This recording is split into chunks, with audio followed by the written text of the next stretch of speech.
is a little better than Kevin Gastelum as well. So I wouldn't just be going straight in. I would hit different angles on Izzy. That's how you beat Izzy, I feel like. Is taking it out of a kickboxing range, you know what I mean? Putting it in the boxing range and fighting inside, you know? And then guess what? Mixing in the takedowns, you know?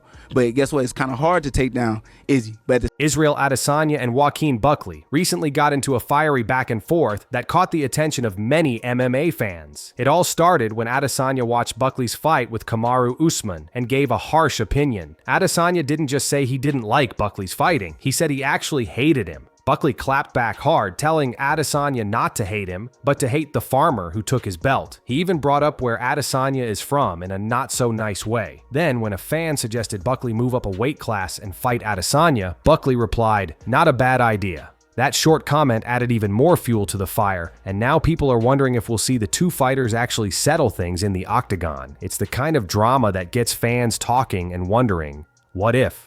That's how quick words can turn into something much bigger in the fight game. I think that a lot of good welterweights, obviously I think Islam's, what he's done is probably given him, I think he deserves a shot if he wants to step up, but I guess that's not my call. It's up to the UFC. Meanwhile, there's a big fight rumor going around that has fans buzzing. Someone might have accidentally leaked a major UFC matchup. Jack Della Maddalena, also known as JDM, could be fighting Islam Makhachev. This information was dropped during a podcast where one of the speakers said the fight was happening on October 20th. But here's the twist. October 20th is a Monday, and the UFC never has events on Mondays. So people started thinking maybe it's actually October 25th, because that date does have a UFC event planned in Abu Dhabi. If true, this is huge news. Islam is the lightweight champion and one of the most dominant fighters in the UFC right now. Jack is an up-and-comer in the welterweight division, and if he's really moving up to fight Islam, it would be a huge challenge. Fans are excited but also confused. Why would Jack jump weight classes like that?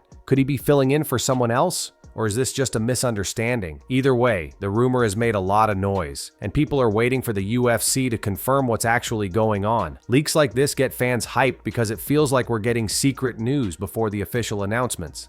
Hey, that'd be nice. The Diamond, sign me up, bro. I love that guy. I got nothing but respect for the guy, but he is up 2-0 against my ass, and I don't have the best luck against people who 2-0 against me, so I guess I gotta try it again. Max Holloway, a fan favorite and former featherweight champ, has big plans. He's going to fight Dustin Poirier again at UFC 318. What makes this fight special is that it might be Dustin's retirement fight. Max and Dustin have fought twice before, and Dustin won both times. But Max says he isn't worried. He's super confident that this time will be different. Max says he wants to spoil Dustin's big moment. That means instead of Dustin riding off into the sunset with a win, Max wants to beat him and make a statement. Max also says he still dreams of becoming the lightweight champion. He pointed out that just weeks before his fight, there's a title match at lightweight, and he has history with both fighters in that match. If Max wins in a big way, maybe he'll get the next shot at the title. He also made it clear that he's not underestimating Dustin. Max knows Dustin is taking this fight seriously, but Max wants to show everyone why he deserves this fight. It's more than just a fight. It's a chance for Max to prove he's still one of the best in the world. You know, a few people have messaged me regarding this, and they're saying that it looked a bit floppish, like he was maybe hamming it up. Maybe, like, I don't want to think any fighter is looking for an easy way out in this sport. We're all fighters, we're all in the UFC, the pinnacle of our careers. There was some controversy at UFC Atlanta that still has fans talking. During a fight between Rodolfo Bolato and Paul Craig, an illegal upkick caused the match to end in a no contest. Here's what happened. Paul Craig was on his back and kicked up, hitting Bolato in the face. Bolato's knee was touching the ground, which means he was a grounded fighter. According to the rules, you can't kick a grounded opponent in the head. That made the kick illegal, but what caused the drama was what happened after. Some fans thought Bolato was faking how hurt he was. People said he looked at the referee first, then fell down like he was knocked out. Bolato saw the hate online and finally responded. He posted on Instagram saying he wasn't acting. He explained that when he got hit, his whole body started tingling and he lost vision. He even said he couldn't remember what happened right after the kick. Bolato reminded fans that he's not someone who avoids tough fights, and that he had just fought twice in less than a month. He wanted people to know he's a true warrior, not someone pretending to get hurt. I got hit with a brick. Joaquin Buckley, he's like a fucking machine gun, bro. Like his combo, like he throws, bro. He throws in combinations. His last shots typically are with power. It's his first, second, third, fourth, and last. They all are with power. And I just got to say, Henry, first and foremost. After his recent fight with Kamaru Usman, Joaquin Buckley had a lot to say. Even though he lost the fight by decision, Buckley felt like a winner. He said he planned everything perfectly in his training camp, but just didn't perform the way he wanted in the fight. Buckley admitted that Usman did a great job using takedowns to stop him from doing damage. But he also said Usman seemed more focused on holding him down than actually hurting him. Buckley gave props to Usman, calling him a legend and a GOAT, greatest of all time. He said it was an honor just to share the octagon with him. Buckley was especially proud of how he did in the 5th round and talked about how the crowd in Atlanta gave him amazing energy. Even though his hand wasn't raised, he still felt like he showed the world what he's capable of. He said this loss gives him a chance to improve and come back stronger. Buckley's message was clear: don't count me out. He ended his video by thanking the fans, wishing everyone a happy Father's Day, and promising that he'd be back soon, better than ever. What happened with you two? Because I saw the video, you guys are yelling at each other. Yeah, he said something about Georgia. Oh, he said something about your country. What is that? He said, now I understand why the Russians are bombing Georgia. Whoa. Like, bro, don't joke with that. Say whatever you want to say about me. Don't talk about war. Just out of nowhere? Paddy Pimblett is never short on confidence, and he's made it clear that he wants to fight Ilia Topuria. In a recent conversation, Paddy said not only can he beat Ilia, but he's also the only one who knows how to do it. According to Paddy, everyone else tries to box with Ilia, and that's a mistake. Ilia is known for having heavy hands and knockout power. But Paddy says he's not going to play that game. He plans to use his full MMA skills, grappling, submissions, and movement to win. Paddy even joked that he got laughed at when he first said he could beat Ilia, but now he's serious and wants to shut everyone up. He said it's only a matter of time before Ilia wins the title and then calls him out, because the UFC knows that fight would bring in a lot of money. Fans love when fighters truly believe in themselves, and Paddy has that energy. Whether or not it happens soon, the build-up to a Paddy versus Ilia fight could be massive. It's a mix of bad blood, confidence, and contrasting styles, which is always a recipe for a great fight. After that.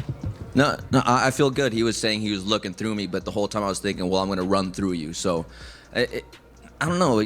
I can't pay attention to that stuff because at the end of the day, we get in the cage. The words mean nothing, you know. And I've trained hard for this fight. Mario Bautista recently got a big win over Patchy Mix, but something weird happened. He didn't get a post-fight interview. Normally, when someone wins a big fight, they get to speak on the microphone afterward. But this time, Mario was left wondering why he didn't get his chance. He said maybe there was a time issue, or maybe someone just didn't want him to speak. He even joked that the UFC might not like him. But despite that, Mario is staying focused. He now wants to fight Umar Nurmagomedov, a fighter with a lot of hype and talent. Mario thinks that fighting Umar is the fastest way to reach the top and get into title contention. He originally was going to fight Marlon Chito Vera, but Chito is coming off 2 losses and Mario wants to keep climbing. Fans respect fighters who don't just sit around waiting. Mario is clearly hungry, and even though he felt disrespected, he's turning it into motivation. A fight between him and Umar could be a real test for both guys and would help decide who truly belongs in the top 5. Makhachev does win. Where does Kamaru Usman and Islam Makhachev take this fight in 2026? Definitely easily headline the International Fight Week. It's a big one. If you have belt, Me and you fight. you come off 55. Be big. No. I mean, I love Islam. We all know that. Everyone knows me and Islam. Kamaru Usman and Henry Cejudo talked about Usman's fight with Buckley, and something interesting came up. Usman reminded everyone that he can still wrestle. In his last few fights, Usman mostly used striking, so people forgot about his wrestling skills. But in this fight, he showed that he can still shoot a quick double leg takedown. Usman explained that when opponents respect his wrestling, it opens up chances for him to strike. But when people stop respecting it, he can just take them down again. It's all part of his game plan. Even though he didn't go for a finish, Usman said he did what he had to do to win. He gave Buckley credit for being a tough and exciting fighter, and he even suggested a few matchups Buckley could take next, like Carlos Prates or Ian Gary. The conversation was a reminder that Usman is still a top-tier fighter with many tools. He might not always be flashy, but he knows how to win. It also showed that he respects the new generation and wants to see them do well, but he's not ready to step aside just yet. É uma grande luta. Ele é um grande lutador, mas eu não preciso provar mais nada pra ninguém de quem eu sou, o que eu já fiz dentro do cage. Essa outra chegou na oportunidade gigantesca. Vou nocaute esse cara. Essa é ela. He's gonna knock this guy out. Alexander Vulcganowski gave his breakdown of an upcoming fight between Ilia Topuria and Charles Oliveira. Vulcganowski said that Ilia is very dangerous, with strong hands and incredible focus. Even when things aren't going his way, Ilia keeps looking for that one big shot. Vulcganowski thinks that kind of tunnel vision can be dangerous for opponents, but he also said that Charles Oliveira brings something different to the table: constant pressure. Vulcganowski believes that Ilia hasn't faced someone like Charles before, who walks forward and doesn't let up. He said it would be interesting to see how Ilia handles being pushed back. When Ilia fights while moving backward, he doesn't look as sharp. His timing and accuracy seem to drop. Vulcganowski didn't pick a winner, but he made it clear that both fighters have a path to victory. If Ilia finds the knockout shot, it could be lights out. But if Charles keeps the pressure and mixes in grappling, it could be a long night for Ilia. Fans are excited because this fight isn't just about skill, it's about who can control the pace and impose their style. He told me in the first round, he's like, hey, I'm not taking you down. I'm like, all right, man, sounds good to me. You can let me go. I'm not against wrestling. It's just out of mixed martial arts, it's not my favorite style.